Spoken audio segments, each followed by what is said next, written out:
baik dalam politik, ekonomi, sosial maupun budaya. Contohnya ya kesenjangan gaji antara laki-laki dan perempuan, ada dominasi laki-laki dalam proses kepemimpinan, posisi kepemimpinan, ada stereotip peran gender yang membatasi perempuan, dan yang terakhir adalah perilaku pelecehan seksual yang lebih sering dialami perempuan seperti yang sudah saya jelaskan tadi. Untuk lebih jelasnya nanti akan kita bahas di slide selanjutnya. Lalu teman-teman, setelah kita mengetahui apa itu feminisme, apa itu patriarki, contohnya apa, kita juga wajib tahu di mana saja patriarki itu ada. Yang pertama, ada di rumah tangga. Yang pertama ada pemberian label domestik. Apa itu label domestik? Yaitu pemberian label kepada perempuan jika semua pekerjaan rumah itu milik perempuan. Jadi ketika sudah menikah nih, si istri itu masak, cuci, terus kemudian ngurus anak, itu semua tugas perempuan. Laki-laki tidak memiliki tugas untuk hal tersebut. Jadi semua dilimpahkan kepada perempuan. Lalu ada dominasi dalam pengambilan keputusan di mana biasanya seorang suami itu mendominasi keputusan. Jadi suami istri itu tidak mendengar, opo ini bojoku ini ramu suara nih, tidak didengar gitu. Selanjutnya ada pekerjaan, yaitu pertama kesenjangan upah, di mana biasanya gaji perempuan itu lebih rendah daripada laki-laki. Mengapa? Karena perempuan itu dianggap lemah dan dianggap tidak kompeten. Biasanya laki-laki itu dianggap lebih kuat dan juga lebih bisa untuk menghandle sesuatu. Jadi dianggap bahwa dia itu lebih paten gitu. Jadi gajinya itu lebih tinggi. Selanjutnya ada keterbatasan peluang. Mungkin jika teman-teman melihat di lowongan pekerjaan tidak menerima perempuan yang tidak hanya laki-laki. Nah itu juga termasuk dalam salah satu kesenjangan antara laki-laki dan juga perempuan. Selanjutnya ada politik, yaitu ketidaksetaraan dalam partisipasi politik. Jadi biasanya perempuan itu bisa saja ikut ke dalam dunia politik, namun suaranya ya itu tidak didengar, karena yang didengar biasanya ya cuma laki-laki aja, dan dimana pikirannya itu bisa sesuai gitu. Kalau perempuan kadang ya cuma ikut aja,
kebinekaan ini ada salah tipu ya, mohon maaf.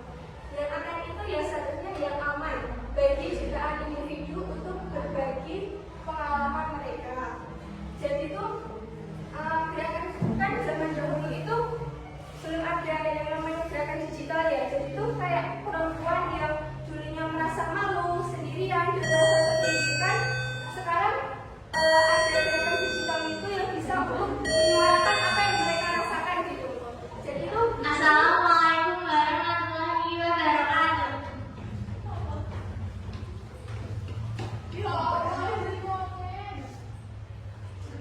Bentar ya.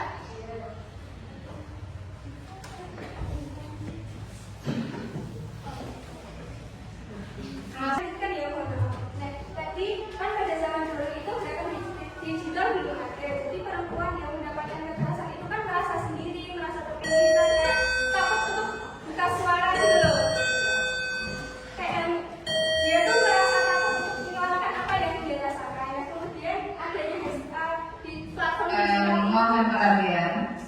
Oke, aku lanjut ya. Nah, platform digital seperti hashtag ini tuh sangat penting karena bisa memfasilitasi tentang peningkatan kesadaran terhadap isu-isu gender yang ada. Yang kemudian ada mendorong komunitas dan solidaritas, seperti komunitas body positivity memberikan ruang bagi individu untuk menantang tekanan sosial. Jika perempuan-perempuan itu kan merasa dirinya kayak kurang cantik atau gimana, kan sering mendapatkan tekanan sosial gitu loh, ya enggak? Insecure gitu loh. Nah, mereka bisa menyuarakan apa yang mereka rasakan pada komunitas ini. Nah, selanjutnya apa aja sih tantangan yang ada di dalam feminisme ini? Nah, ada 3 tantangannya. Yang pertama itu salah kaprah tentang feminisme. Adanya istilah feminazi. Nah, feminazi ini dianggap ingin menguasai laki-laki, tapi justru itu sebuah narasi yang palsu karena narasi itu ingin bertujuan untuk merekrutasi gerakan feminisme yang justru memperjuangkan kesetaraan gender dan keadilan di dalam segala aspek kehidupan.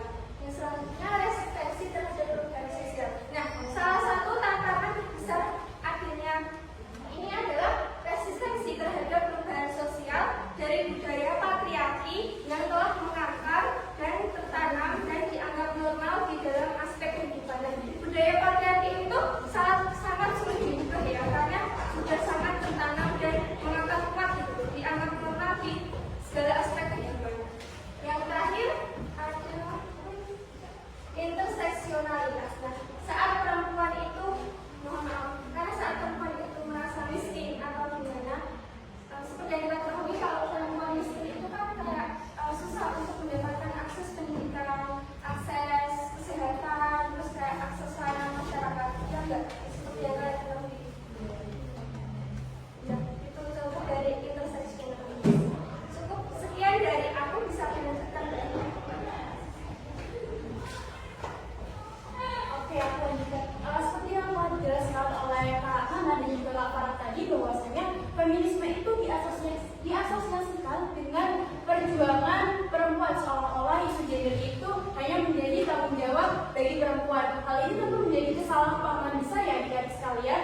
Seharusnya feminisme itu juga membutuhkan keterlibatan aktif laki-laki seperti itu. Nah, feminisme ini itu bukan membenci laki-laki ataupun merendahkan peran mereka, tetapi justru feminisme ini itu memperjuangkan hak dan juga kesetaraan gender bagi semua pihak tanpa terkecuali. Lalu kenapa sih laki-laki itu harus ambil dalam feminisme? Oke, yang pertama itu laki-laki didapat berbeda dari patriarki. Seperti yang telah dijelaskan oleh Kak Farah tadi, bahwasanya patriarki itu merupakan sebuah paham yang mana laki-laki itu lebih unggul atau mendominasi dalam berbagai aspek. Patriarki itu dapat menindas perempuan seperti itu.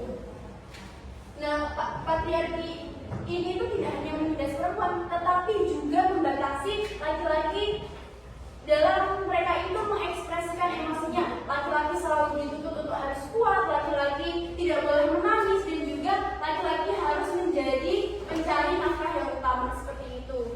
Lalu yang kedua, menghapus stereotip gender. Yang melalui feminisme ini itu memberikan ruang atau tempat bagi laki-laki laki-laki untuk mengekspresikan dirinya seperti itu. Seperti misalkan nih dalam pekerjaan rumah ya, itu tidak lagi memandang yang namanya itu gender. Seperti misalkan mencuci, lalu mengepel, bahkan memasak itu tidak hanya menjadi tugas bagi perempuan saja, melainkan juga dapat dilakukan oleh laki-laki seperti itu. Lalu yang ketiga itu mendorong hubungan yang setara dan juga sehat. Nah, dengan memahami feminisme, laki-laki itu nantinya dapat membangun hubungan yang lebih harmonis, lalu dapat saling bekerja sama, saling menghormati dan juga menghargai antara laki-laki dan juga perempuan seperti itu. Lalu yang terakhir itu menjadi sekutu dalam menghapus kekerasan. Nah, para laki-laki yang terlibat dalam feminisme dapat berperan aktif dalam menentang kekerasan, penindasan, ataupun pelecehan terhadap kaum perempuan yang tentunya itu merugikan bagi semua kaum, tidak hanya perempuan saja, tetapi termasuk laki-laki itu sendiri.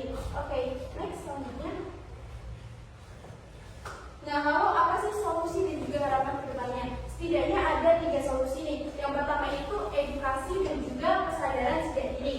Sebagai contohnya itu seperti yang saat ini kita lakukan nih, memberikan sosialisasi kepada adik-adik mengenai feminisme dan juga patriarki tentang pentingnya kesetaraan gender, lalu sikap empati, menghargai dan juga menghormati. Oke, yang kedua itu membangun aliansi dan juga keterlibatan aktif. Nah, ini itu maksudnya membangun kerjasama. Laki-laki itu mendukung gerakan kampanye kesetaraan gender seperti itu. Oke, lalu yang ketiga itu menciptakan lingkungan yang aman untuk diskusi. Nah, hal ini itu dengan memberikan ruang yang aman untuk diskusi bagi laki-laki sehingga mereka itu tidak merasa untuk dihakimi, sehingga nantinya itu dapat menjadi agen perubahan seperti itu. Lalu harapan kita ke depan tentunya itu dapat mewujudkan sebuah masyarakat yang tidak lagi memandang gender dalam mengembangkan potensi seseorang. Laki-laki dan perempuan selanjutnya saling bekerjasama, saling mendukung, saling menghormati dan juga menghargai, serta saling bertanggung jawab secara setara dan baik itu dalam ranah publik maupun ranah domestik seperti itu. Nah, kita itu berharap anak laki-laki itu di masa depan dapat bertumbuh menjadi pribadi yang berani dalam mengekspresikan emosi dan juga menjunjung tinggi kesetaraan seperti itu. Oke, teman-teman, kita sudah berada di penghujung sosialisasi ini, tapi sebelum kita tutup, mungkin kita masuk dulu ke sesi diskusi, di mana nanti teman-teman boleh bertanya apapun atau mungkin ada yang kurang jelas bisa ditanyakan. Tenang aja, nanti ada reward dari kami, ada gift kecil buat yang mau bertanya atau mau mau menyampaikan pendapatnya, silakan. Mau memberi tanggapan? Ya, ini terbatas, ada berapa kotak Pak? 6 atau 5 ya? Bentar, saya tunggu. 1, 2, 3, 4, 5, 8. Ada 8 ya? 8. Yuk, siapa yang mau bertanya boleh, atau mungkin ada yang kurang jelas untuk bisa dijelaskan lagi. Ada yang masih bingung? Nanti ada reward dari kami, masa nggak mau sih? Yuk dong, ayo dong.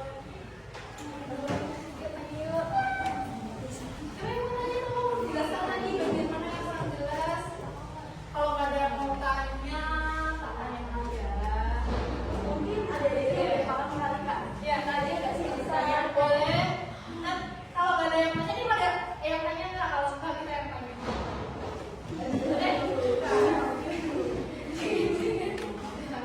Boleh tuh Pak. Kalau mau dari siapa dulu nih? Oke, aku dulu ya. Oke, tadi kan kita udah menjelasin nih feminisme dan juga patriarki ini. Aku mau tanya dulu di sini, siapa sih yang tahu apa sih itu feminisme? Boleh angkat? Boleh angkat secara singkat aja. Secara singkat dan juga sederhana aja, nggak apa-apa. Berdasarkan apa yang kalian pahami ini? Saya Desa Dari dari Kota Bante. Feminisme adalah gerakan sosial atau politik untuk memperjuangkan untuk kesetaraan hak, kesempatan dan perlakuan antara laki-laki dan perempuan. Gimana Kak? Jawabannya gimana? Betul lah ya? Betul sih. Betul ya? Oke, terima kasih. Ini ada. Iya.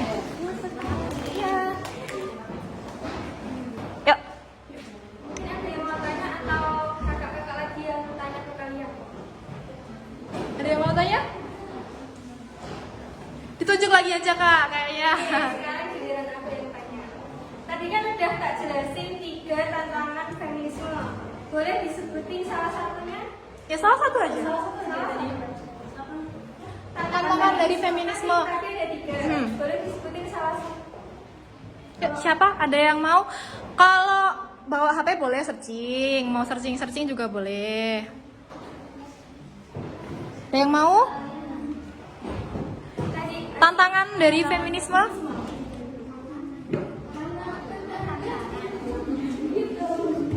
Dulu ya. saya Almira Afrandara dari kelas 8B. Tantangan feminisme salah satunya adalah salah paham tentang feminisme. Iya, betul sekali. Betul ya, Mbak Nana? Oke, tepuk tangan dulu dong. Ini, terima kasih ya. Terima kasih. Sama-sama. Nama saya Luciana dari Sofi dari kelas 8B. Pertanyaan aku sih yang kamu ketahui tentang patriarki? Patriarki adalah sistem sosial yang menempatkan laki-laki sebagai pemegang kekuasaan utama dan domain baik dalam politik, ekonomi, sosial maupun gimana Kak? Bener nggak? Bener banget dong. Tepuk tangan dulu dong buat Nana. Rewardnya boleh, Kak.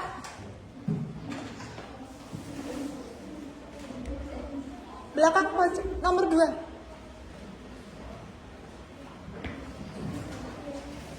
Oke. Boleh? Nanti ini gerak kalau waktunya selesai. Ininya berhenti kawan. Biar dapat video ini. Nanti yang dimulai dari sini ya. Oke. Kita nyanyi bareng-bareng ya. 1, 2, 3. Kalau ku ada di mana, lupa warnanya. Ku hingga aku, merah muda dan biru, meletus balon di coklat. Belum selesai. Lanjut lagi. Hatiku sangat kacau.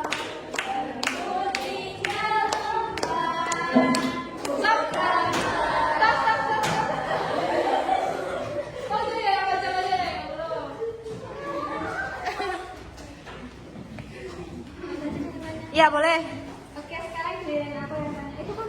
Ya betul. Nah, boleh sebutin nggak salah satu contoh patriarki yang ada di lingkungan sekitar kamu? Satu aja. Satu aja. Contoh patriarki. Boleh di sekolah, di rumah, tempat umum, boleh silakan. Dalam dunia pendidikan, ekonomi, politik, sosial, Yang kamu temuin aja. budaya, silakan.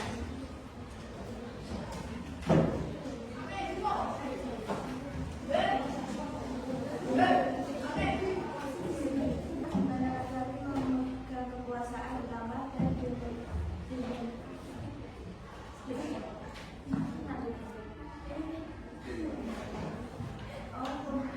diharapkan menjaga pekerjaan rumah tangga sementara laki-laki dapat diatur secara pencarian nafkah. Betul sekali. Tepuk tangan dulu dong.